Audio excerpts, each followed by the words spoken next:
scary. 2 Sundays ago, a man in Colorado called Matt Mooney went to a park near his house to throw a ball with his wife and his 6-year-old daughter. The park was deserted, which meant the Mooneys were essentially standing alone in a field. The police came anyway. They handcuffed Matt Mooney in front of his family, and they threw him in the back of a police cruiser. By state order, Colorado residents were required to stay in their homes, and Mooney was outside, so he was taken into custody. The next day, Jared Polis, who was the governor did not apologize. Instead, he issued an executive order extending his lockdown until the end of April. Polis included no scientific justification for that decision. Instead, he summed up his reasoning with a line fit for a tank top. Quote, "Simply put, by staying home, Coloradans are saving lives." Simply put. In other words, it's simple. Follow my orders and people will live. Disobey my orders and people will die. Around the country, governors are making that very same claim. Most outdoor areas, common outdoor areas in this country, have been closed in response to the pandemic. People are being arrested for sitting alone on the beach or walking on nature trails. Not a single politician making these decisions has bothered to explain the science behind them. Specifically, which studies show that staying indoors, at home, at the pharmacy, at the grocery store, is safer than being outdoors? Politicians don't tell us, and they're never asked. The media support these decisions reflexively. Last week, when Duval County, Florida reopened its beaches, Twitter lit up with the hashtag Florida morons. The Washington Post wrote an entire piece celebrating the fact that families in Jacksonville were being attacked on social media. It was yet another opportunity to deliver a hot blast of nasty self-righteousness, as if the country needs more of that. But let's set aside the casual judgment for a moment and consider the science behind all of this. What does the research actually tell us about the perils of being outside?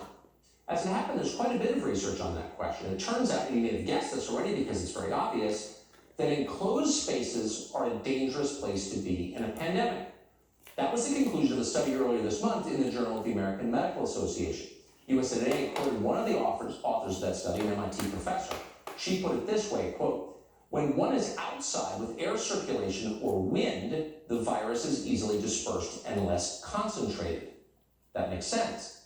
Another study from earlier this month was more specific about it. That study looked at 320 towns in China over a period of more than a month during the pandemic in order to determine how the virus spreads. Turns out the most common place patients were infected, their homes. 80% of outbreaks began in the home. 34% of new cases began on public transportation. The number outside?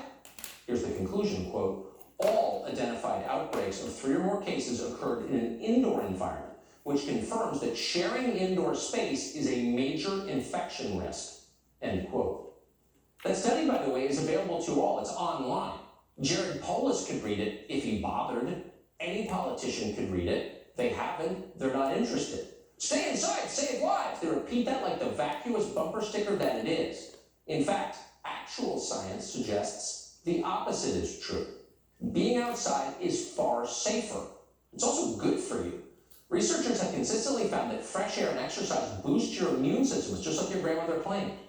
As a recent piece in The Atlantic put it, quote, "The outdoors and sunshine are such strong factors in fighting viral infections that a 2009 study of the extraordinary success of outdoor hospitals during the 1918 influenza epidemic suggested that during the next pandemic, which we're living through, we should encourage the public to spend as much time outdoors as possible," end quote.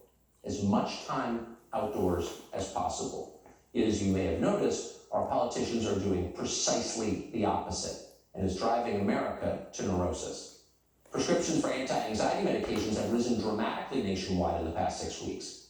So the question is, why are our leaders hurting us on purpose? And the answer is because they can. Controlling the population makes them feel powerful. Our fear makes us easier to control. The average politician has no incentive to follow the science and thus let the public outside. You may be suffering intensely, but they're enjoying it.